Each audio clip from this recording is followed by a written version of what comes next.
The air in the fire lookout tower, forest stretches to horizon. Something in it was stale, thick with the scent of pine needles and dust motes dancing in the shafts of sunlight. I ran a thumb over the worn oak of the railing, the wood smooth and cool beneath my touch. Below, the endless green undulated, a sea of trees stretching to a hazy, indifferent horizon. It was a view that used to fill me with a sense of awe, a vastness that hinted at the infinite. Now it just felt flat, like a picture that had lost its color. My equipment hummed softly, a familiar, comforting drone that had once been the soundtrack to my dreams. Now it was just noise. The telescope, a hulking, brass-bound behemoth, stood sentinel, its lens aimed at the indifferent sky. I'd spent years staring through it, charting nebulae, tracking distant galaxies, searching for patterns in the cosmic dance. The thrill of discovery, the sheer, unadulterated joy of understanding a sliver of the universe had been my lifeblood. But somewhere along the line, the blood had thinned. The passion had guttered, leaving behind only a cold, lingering ash. I poured myself another mug of lukewarm coffee from the thermos, the bitter taste doing little to cut through the pervasive weariness. Dean. That's what they called me. Dean, the astrophysicist who traded the hallowed halls of academia for this solitary perch. A self-imposed exile. The whispers had followed me, of course. Disappointment. A brilliant mind wasted. A fall from grace. They weren't entirely wrong. The grant money had dried up, the funding committees had grown skeptical, and the endless grant proposals, the soul-crushing politics, had finally broken something inside me, so I'd retreated. To this tower. To the illusion of purpose. My fingers, calloused from years of adjusting delicate instruments, traced the cool metal of a dial on the receiver. It was an old piece of equipment, salvaged from a decommissioned research station. I'd kept it out of a stubborn refusal to let go entirely, a tiny ember of the old fire that refused to be extinguished. Tonight, however, was different, a flicker, a tremor in the steady stream of noise. My brow furrowed, probably just interference. A solar flare, maybe, or a rogue satellite. I'd learned to dismiss these anomalies. The universe, I'd discovered, was a remarkably mundane place, filled with predictable celestial mechanics and the occasional dust cloud. The magic, the mystery, had been a construct of my own youthful imagination, but the signal persisted. It wasn't random. There was a pattern, a faint, rhythmic pulse like a slow, deliberate heartbeat. My breath hitched. This was no satellite, no natural phenomenon I recognized. My hands, suddenly steady, moved with a renewed purpose. The pulse grew stronger, clearer. It was a sequence of distinct tones, arranged in a complex, repeating motif. It was intentional. My heart, a muscle I'd long suspected of being as worn out as the rest of me, gave a surprising lurch. It wasn't the frantic pounding of fear, not yet. It was something else. A thrum of anticipation, a ghost of the old excitement. The coffee mug trembled in my hand. I leaned closer to the receiver, my ear pressed against the cool metal, straining to decipher the subtle nuances of the signal. It was too regular to be natural, too structured to be accidental. Where was it coming from? I cross-referenced the receiver's coordinates with the star charts displayed on my monitor. The source was pinpointed to a region of space that was, according to all available data, utterly devoid of anything. An empty sector. My gaze drifted back to the window, to the endless expanse of trees. The forest, so familiar, so seemingly benign, now felt different.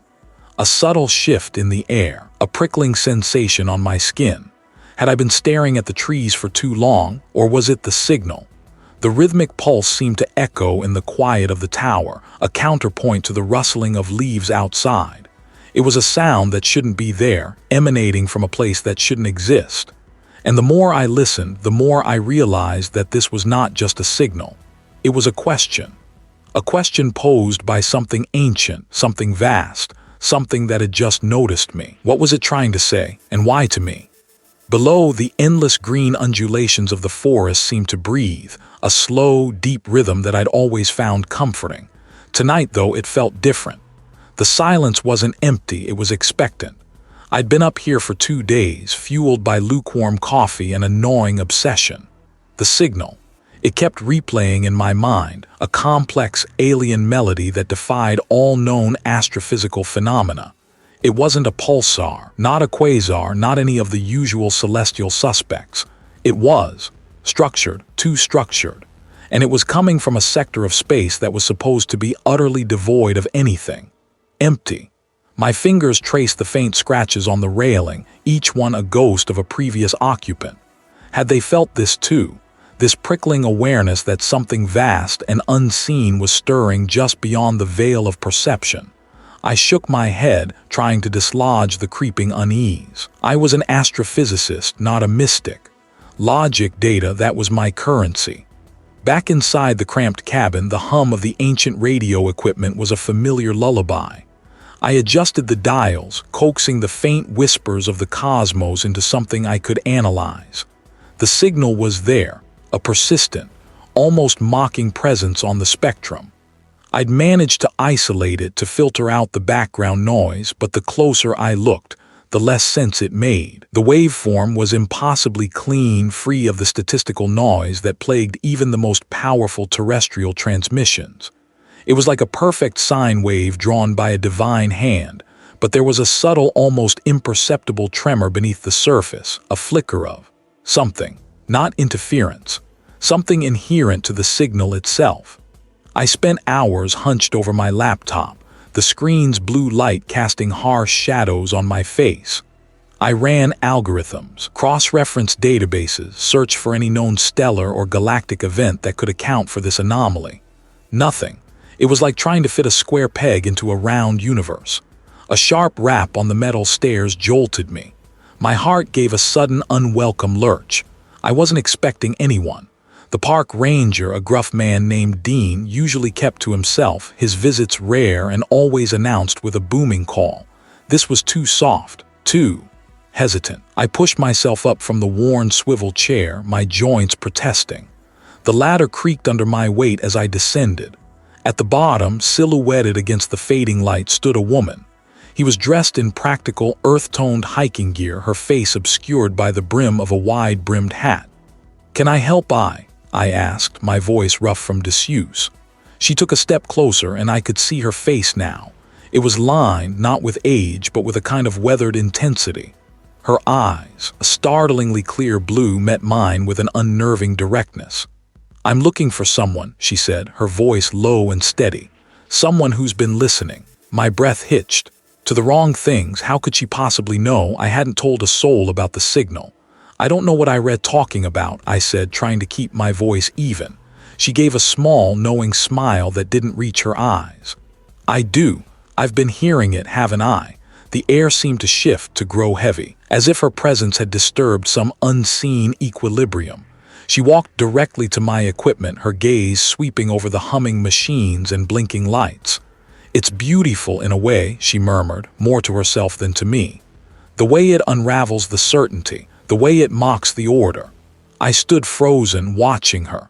"Who are I?" I finally managed to ask. She turned, her blue eyes locking onto mine. "I'm a keeper of secrets, Dean, and I've stumbled upon one that's been buried for a very, very long time."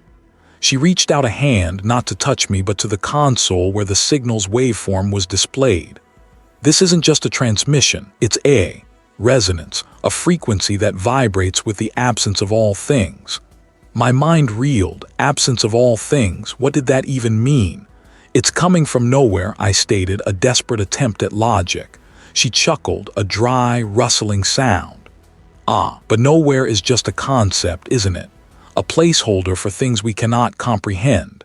This signal, Dean, it doesn't respect our maps of the stars. It predates them. It predates the stars themselves." The implications of her words settled over me like a shroud. If this signal predated the universe as we knew it, what was it? She turned back to the equipment, her fingers hovering over the dials. "I read trying to understand it, aren't I? Categorize it, but I can't. Not with the tools I've been given." I felt a surge of defiance. "I'm an astrophysicist. I understand data." "I understand the data of this reality," she corrected, her gaze piercing. "But this signal, it's a a key to a door that shouldn't be opened. She looked back at the forest, her expression unreadable. The signal on the monitor flickered, its perfect waveform momentarily distorting into a chaotic, jagged line. It was subtle, almost imperceptible, but I saw it, and so did she. Her eyes met mine again, and this time there was a flicker of something akin to pity. "I've heard the call, Dean. Now I have to decide if I'm going to answer it." She didn't wait for a reply. She turned and walked back towards the stairs, her movements as silent as they had been upon her arrival. I watched her go, my mind a whirlwind of confusion and a dawning, terrible fear. She knew, she understood, but what was she? And what had she just unleashed by coming here? The signal pulsed, a steady, rhythmic beat, but now, beneath its alien cadence, I thought I could hear something else. The metallic tang lingered, thick and cloying, long after the woman had vanished down the concrete stairs. It was the smell of old pennies and something else. Something acrid like ozone after a lightning strike, but deeper, earthier. I breathed it in, my lungs burning, and tried to shake off the unease that had settled over me like a shroud. He had been so matter-of-fact about it all, her eyes holding a strange, ancient knowledge that had chilled me more than any threat. The silence of the fire lookout tower, forest stretches to horizon, something in it, pressed in. Usually this place was a sanctuary, a place of quiet contemplation where the vastness of the cosmos felt manageable, a puzzle to be solved. Now it felt like a cage. The forest outside, a sea of green and brown stretching to the very edge of my vision, no longer offered comfort. It seemed to watch me, the dense canopy of pines and firs a living, breathing entity. I returned to my console, the familiar hum of the equipment a small, welcome anchor. The signal, that was what mattered. The anomaly that had drawn me here, that had set me on this path. The woman's words echoed in my mind. "It's not a transmission, Dean. It's an echo." An echo of what? My fingers, still a little shaky, danced across the keyboard. I'd spent weeks sifting through the raw data, chasing the phantom frequencies that flickered in and out of existence. It wasn't a radio wave, not in the conventional sense. It was something else, a modulation of what? Space itself. The concept was ludicrous, the kind of theoretical physics that made even seasoned academics scoff. But the data was undeniable. I pulled up the latest spectral analysis, the jagged lines and peaks of familiar landscape. Then I isolated the core component, the repeating pattern that had first piqued my interest. It was like a heartbeat, slow and deliberate, but with an underlying complexity that defied any known natural phenomenon. I ran it through every decryption algorithm I had, every linguistic analysis program. Nothing. It was a language, I was sure of it, but one written in reality itself. The woman had mentioned a sequence, a key. She'd said the third harmonic. I'd focused so much on the signal itself, on its inherent strangeness, that I'd overlooked the spaces between the pulses, the periods of near-absolute quiet. They weren't random, they were structured. I began to map them, meticulously, painstakingly. It was like finding a hidden melody within a cacophony. As I plotted the durations of these silent intervals, a new pattern emerged. It wasn't mathematical in the way I understood it. There were no prime numbers, no recognizable sequences. Instead, it was organic, it shifted, it breathed. The signal wasn't emanating from a point in space. It was emanating from a shape. My breath hitched. I zoomed out on the star charts, cross-referencing the coordinates. No stars, no nebulae, not even a rogue asteroid. Yet the signal was undeniably there, originating from that precise, desolate patch of nothingness. But the shape, it wasn't a geometric form. It was more like a fractal, an infinitely complex structure that folded in on itself, its edges impossibly sharp and yet somehow fluid. I tried to render it visually, translating the patterns into a three-dimensional model. The result was wrong. It made my eyes water, my head throb.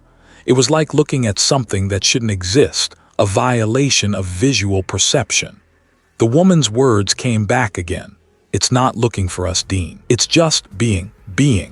A sudden gust of wind rattled the windows of the fire lookout tower, forest stretches to horizon, something in it. The tower creaked, a low groan that seemed to come from its very foundations. I glanced out. The trees were still. I shook my head trying to clear it, fatigue, stress, that was all, but the metallic scent was stronger now, seeping into the very air I breathed. It was no longer just a smell, it was a presence. I felt it on my skin, a faint prickling sensation as if the air itself had become charged. I looked back at the screen. The shape was still there, rendered imperfectly by my crude software. It pulsed, a slow, rhythmic expansion and contraction. And with each pulse the signal intensified, the silent intervals growing longer, more profound. It was as if the shape was breathing. The trees, they were too still. There was no movement, no rustling of leaves, no birdsong, and then I saw it. It wasn't an animal. It was too large, too deliberate. It moved with a slow, unsettling grace, a form that seemed to absorb the light rather than reflect it. My hands froze over the keyboard. My heart, despite my earlier resolve, began to hammer against my ribs. The metallic scent was overwhelming now, filling the small cabin of the tower. The thing at the edge of the forest shifted, and for a brief, terrifying moment, I saw a glint of something that wasn't light. It was a reflection, perhaps, but of what? What was out there, watching me from the silent, waiting forest? The wind. It always started with the wind. A low moan that snaked through the pines, rustling needles like a million tiny whispers. I pressed my forehead against the cool glass of the fire lookout tower. Forest stretches to horizon, something in it. The glass was grimy, streaked with rain and the slow decay of neglect. Below, the trees were a solid, unbroken sea of green, a vast, indifferent expanse. That signal, it still pulsed in my mind, a phantom hum beneath the mundane drone of the wind. Not a sound, not really, but a feeling. A deep, resonant thrum that vibrated in my teeth, in the marrow of my bones. It had been silent for days now, the anomaly gone, leaving only the static hiss of the cosmos. But the silence was worse. It was the silence of something drawing breath. My hands, I noticed, were clenched into fists. My knuckles were white. I forced them to relax, flexing my fingers against the rough wood of the console. The old radio crackled, spitting out bursts of static that sounded unnervingly like speech, just beyond the edge of comprehension. I'd spent hours trying to pinpoint the source again, scanning every frequency, every dead channel. Nothing. Just the vast, empty hum of the universe, but it wasn't empty. I knew that now, not really. The data didn't lie. It was a scar, a place where something had unraveled. The tower creaked again, a deep, guttural groan that seemed to emanate from the very foundations of this isolated perch. It wasn't the wind. The wind was a steady pressure now, a low sigh. This was a shift, a settling like a massive weight adjusting itself. I glanced down through the floorboards, the gaps revealing the dizzying drop to the forest floor. My gaze drifted back to the console. The old charts, the faded maps of fire breaks and prevailing winds, they all seemed so small, so utterly irrelevant. A faint metallic tang clung to my fingertip. I sniffed it. It smelled ancient, like dust disturbed after millennia. A sudden sharp rapping sound, not on the glass, from inside the tower. I spun around, my heart racing a frantic rhythm against my ribs. The room was small, cramped. A cot, a table, the radio equipment. No one else. I was miles from anywhere. The only thing that ever came up here was the occasional park ranger, and they hadn't been this way in months. The rapping came again, sharper this time, on the metal filing cabinet in the corner. Rap, rap, rap. It was deliberate, measured. I stood frozen, my breath catching in my throat. Every nerve ending felt raw, exposed. The air in the tower, usually smelling of pine and damp earth, was now thick with that peculiar metallic scent and something else. A faint, cloying sweetness, like overripe fruit left to rot. I took a step towards the cabinet, my boots scuffing on the worn linoleum. The sound stopped. The wind outside seemed to hold its breath. The forest was a silent, watchful entity. My eyes scanned the floor around the filing cabinet. No fallen tools, no loose debris. The cabinet itself was old, dented, its drawers jammed shut with rust. I reached out a trembling hand, my fingers brushing against the cold metal. It felt wrong, alive almost. A subtle vibration ran through it, a low tremor that I felt more than heard. Then I saw it. A faint smear on the metal just above the top drawer. It looked like condensation, but the air in here was dry, stale. I leaned closer, my nose inches from the cabinet. The cloying sweetness was stronger here, and the metallic tang. It was a sickening combination. The smear wasn't condensation. It was a liquid pooling. As I watched, a single, fat droplet detached itself from the main smear and fell to the linoleum floor with a soft, wet plop. My gaze snapped to the window. The sun, which had been dipping towards the horizon, was now completely obscured by a thick, unnatural fog that was rolling in with impossible speed. It wasn't white, this fog. It was a bruised, purplish gray, churning with an internal luminescence that made the pines beneath it seem to writhe. The rapping started again, this time on the metal door of the tower itself. Rap, louder, more insistent.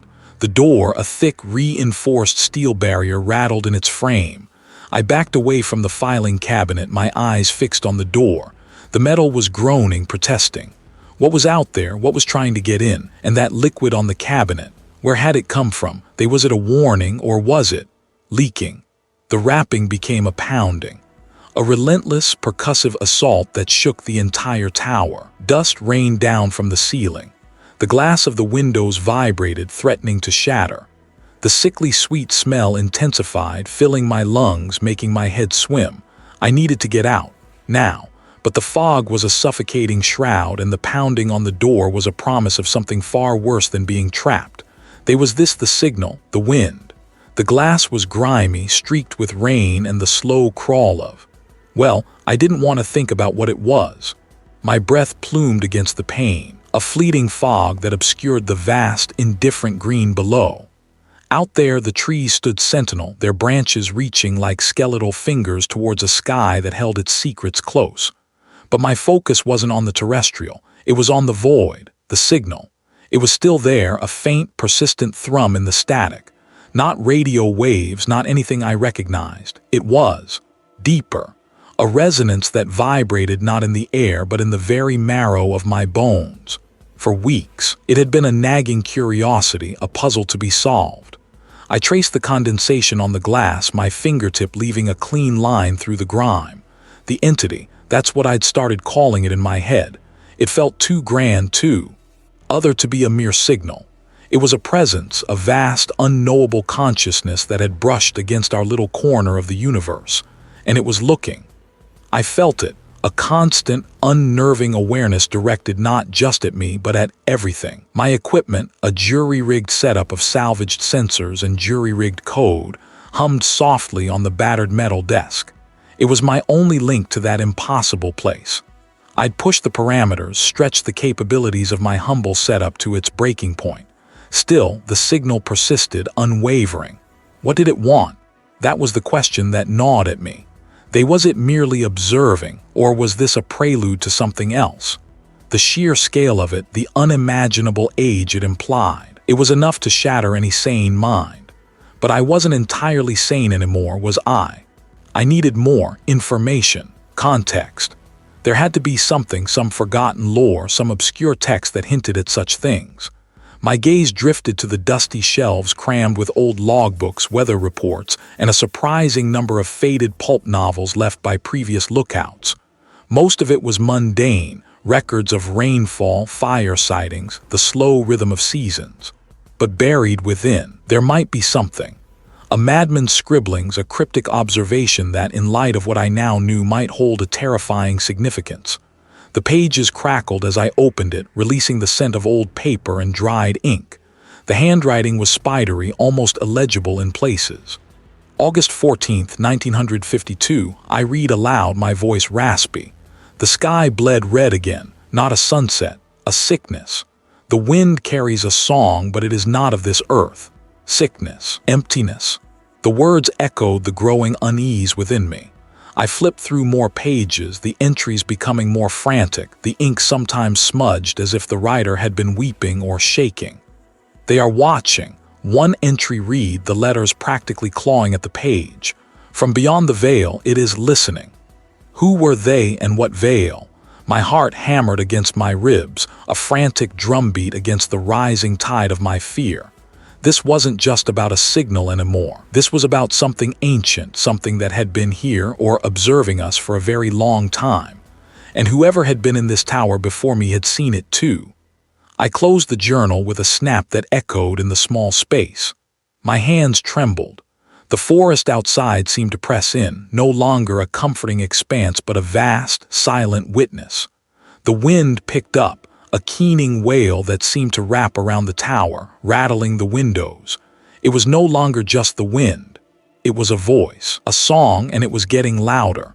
I needed to find someone who understood, someone who wouldn't dismiss me as a lunatic, but who. The scientific community would laugh me out of existence. The authorities, they'd lock me away. There was only one other person I could think of.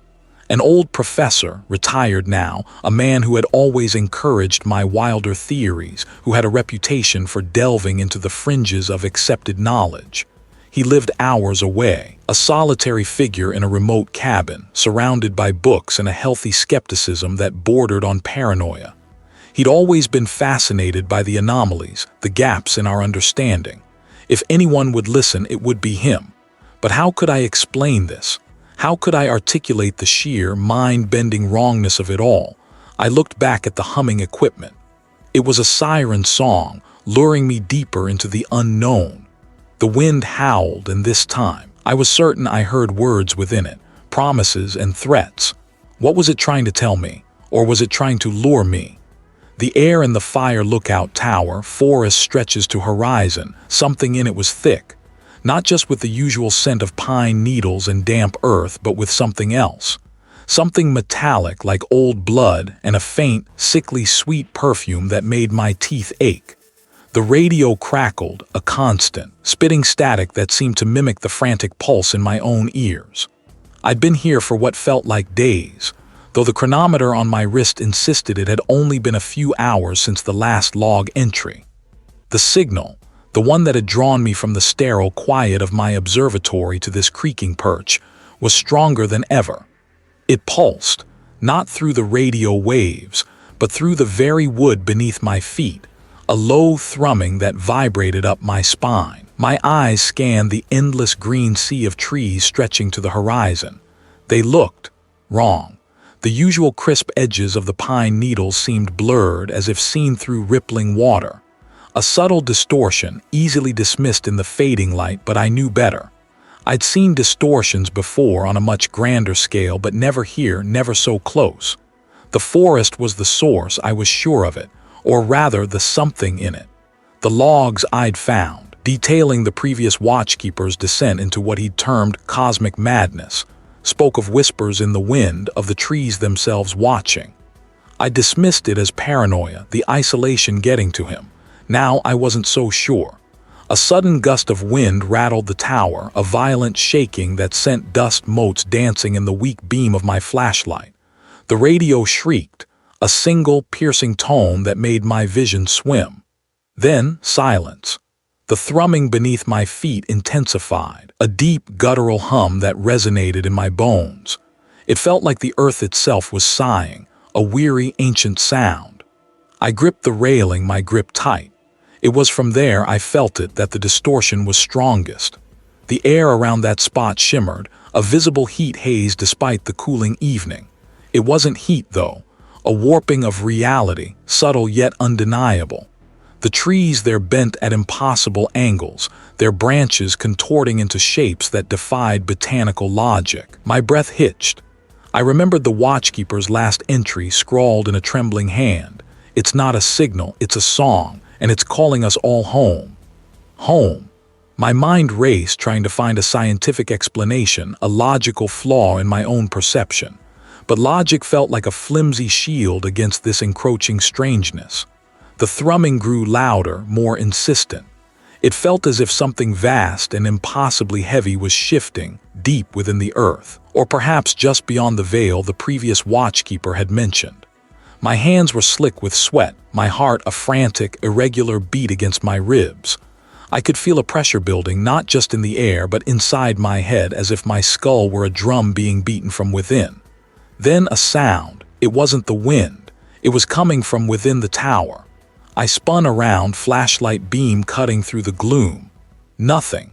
Just empty space, the worn wooden floorboards, the rusted metal of the ladder. Words. They were not in any language I knew, yet they resonated with a terrifying familiarity, like a forgotten nightmare dredged from the deepest recesses of my mind. The distortion in the woods intensified. The trees at its edge began to fray, their forms dissolving into streaks of gray. The sweet, cloying perfume intensified, making me gag. My vision tunneled. But then I saw it.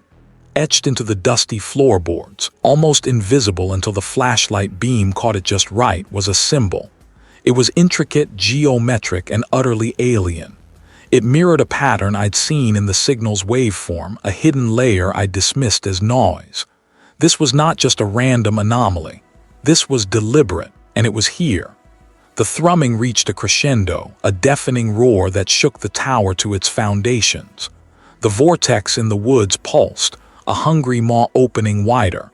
I had to do something, and what would be the cost of silencing something so ancient, so vast? Would breaking its hold on this place simply invite it elsewhere, perhaps into me? The static on the radio died as abruptly as it had begun, leaving a silence that pressed in on me. It was a heavy, suffocating quiet, unlike the usual hush of the wilderness. My breath hitched.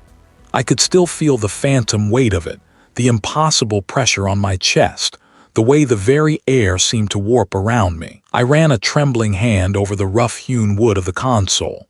My fingers were still slick with something, though I couldn't recall touching anything wet. It smelled faintly of ozone and decay. The glass of the observation deck was streaked, not with rain, but with a viscous, iridescent film that caught the fading sunlight and twisted it into disturbing patterns. Outside, the familiar green of the forest seemed wrong. The shadows were too deep, the colors too saturated, as if the world itself had been painted with an unsettling intensity. My mind raced, trying to piece together the fragments of what had happened, the signal, the impossible geometry of the light, the voice that wasn't a voice but a presence that burrowed into my skull. It had promised. What had it promised? Knowledge, oblivion. I couldn't quite grasp the memory, like trying to hold smoke. I stood up, my legs stiff. Every movement felt deliberate, agonizingly slow. The tower creaked around me, a symphony of groans and sighs that mimicked my own internal unease. I needed to get out of here, back to the car, back to where? The city felt impossibly distant, a safe haven that was likely already tainted. The thought sent a fresh wave of nausea through me. I descended the metal stairs, each step a jarring clang that echoed through the dense trees. The metallic tang in the air grew stronger with every footfall. The forest floor, usually soft with pine needles, felt unnaturally firm beneath my boots. I could hear the distant rush of wind through the canopy, but it sounded less like nature and more like a ragged exhale. As I reached the base of the tower, I paused. The trees loomed over me, their branches like skeletal fingers reaching towards the bruised twilight sky. There was a stillness to them, a watchful, expectant quality that made my skin crawl. It wasn't the peaceful quiet of a sleeping forest. It was the coiled tension of a predator. My eyes scanned the undergrowth, searching for any sign of movement, any anomaly. The iridescent film I'd seen on the tower windows seemed to shimmer on the leaves, on the bark of the trees, even on the damp earth. It pulsed faintly, a sickeningly beautiful light that promised nothing good. It was as if the very essence of that thing had seeped into the environment, leaving its mark on everything it touched. I started walking, my pace quickening with every rustle of leaves, every snap of a twig. The path to my car felt longer than it ever had. I could hear a low hum, a resonant vibration that seemed to originate from everywhere and nowhere at once. It was a sound that bypassed my ears and vibrated directly in my bones, a deep, unsettling thrum that promised a disruption of everything I knew. My car, when I finally saw it, was a welcome sight, a small beacon of normalcy in this twisted landscape. But as I approached, I noticed something odd. A faint, shimmering distortion hung in the air just above the hood. It was the same iridescent film, thicker now, almost solid. I hesitated, my hand hovering inches from the car door. This was too much. This couldn't be real, but it was. I could feel the wrongness radiating from it, a palpable wave of unease. The humming intensified, a low growl that seemed to emanate from the very metal of the car. I took a deep, shaky breath, the sickly sweet scent filling my lungs. I had to keep moving. I had to try and outrun it. But could you outrun something that had already touched? I had already left its mark. I reached for the door handle, my fingers brushing against the shimmering film. As my fingers made contact, a sharp, piercing whine pierced the air, a sound that made my teeth ache and my vision blur. The humming reached a crescendo, and for a terrifying moment, the entire forest seemed to vibrate with its intensity. Then, as quickly as it began, it stopped. The whine vanished. The humming subsided. The iridescent film flickered and dissipated, leaving behind only the faint, lingering scent of ozone. It was no longer just the absence of sound. A deep, profound emptiness that felt like the universe itself had held its breath. I stood frozen, my hand still on the car door, my gaze fixed on the spot where the anomaly had been. The forest was still. The air was clear. It was just waiting. What was waiting for? The static died, just like that. One moment, a frantic hissing storm in my ears, the next, a silence so profound it felt like a physical pressure. I lowered the radio, my grip tight. This wasn't the peaceful quiet of the wilderness, the kind that settled after dusk. This was a void. It tasted metallic like old pennies and smelled faintly of ozone even here, miles from any storm.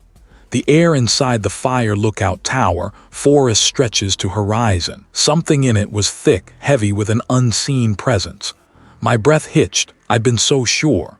The signal, the impossible coordinates, the sheer wrongness of it all. I chased it to this isolated perch, hoping for a rational explanation, a glitch in the data, a trick of the atmosphere. It wasn't an absence of sound. It was a presence, a waiting. I stood, my knees protesting, and walked to the edge of the observation deck. The forest spread out below, an endless, undulating sea of green and brown under the bruised twilight sky. Stars were beginning to prick through the deepening blue, distant and indifferent. They used to be my comfort, my obsession. Now they felt like pinpricks in a vast, suffocating blanket. The signal hadn't been a message, not in any language I understood. It had been a breach, a tear in the fabric of what I thought was real. My hands trembled as I reached for my notebook, the one filled with frantic scribbles, equations that led nowhere and diagrams that mocked my sanity. I documented everything, convinced I was on the verge of a discovery that would rewrite physics. Now I knew I'd only documented my own descent, the entity.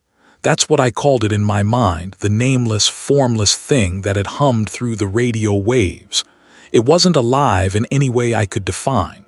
It was a concept, a fundamental wrongness given a brief, terrifying voice. I remembered the feeling it evoked. Not fear of death, but fear of unmaking, of my very existence being a temporary, fragile anomaly in its timeless, indifferent reality. I flipped through the pages, my gaze catching on a particular entry. Amplitude fluctuation correlates with gravitational lensing anomaly. Implies localized space-time distortion. Impossible. The ink was smudged, my handwriting growing increasingly erratic. I'd been so close, and yet so utterly blind. The distortion wasn't a phenomenon to be studied. It was a symptom, a sign that something vast and ancient was nudging against our fragile little universe. A gust of wind swept through the tower, rattling the windows and making the metal structure groan. It carried the scent of pine and damp earth, a comforting, familiar aroma that warred with the lingering metallic tang. I hugged myself, a shiver racking my body that had nothing to do with the dropping temperature. The signal had stopped, but the awareness it had ignited in me, that wouldn't stop. What was I supposed to do now? Go back down, pretend this hadn't happened? The thought was ludicrous. The knowledge was a brand seared into my mind. The forest below, once a symbol of nature's wild beauty, now felt like a flimsy veil hiding unimaginable depths. My eyes drifted to the radio. It was just a piece of equipment, wires and circuits. Yet it had been the conduit, the thin membrane between my mundane reality and That asterisk. I reached out, my fingers hovering over the dial. Should I try to find it again? To understand it more, the thought was a siren song, a dangerous, irresistible pull. No, I pulled my hand back. That way lay madness, or worse. The entity had shown itself, or rather made its presence known. And then it had withdrawn, not because it was defeated, but because it had simply finished, moved on, or perhaps it had merely decided to wait. Each one felt like a single, isolated point of light in an infinite, uncaring blackness. The universe was not a cozy, predictable place. It was vast, indifferent, and teeming with things that would shatter my comprehension if I let them. I leaned against the railing, the cold metal biting through my shirt. The wind picked up again, a mournful sigh through the pines. I was just one man in a small tower in a vast forest on a tiny planet. I was changed, forever. I looked up at the sky, at the distant, uncaring stars. They were the distant campfires of something vast and ancient, and I had just heard its breath. What if it wasn't done? What if it was just observing, waiting for me to acknowledge its existence, to draw its attention in a way it found interesting? But I knew with a certainty that chilled me to the bone that the silence was only temporary. The vast, uncaring universe held its breath, and so did I.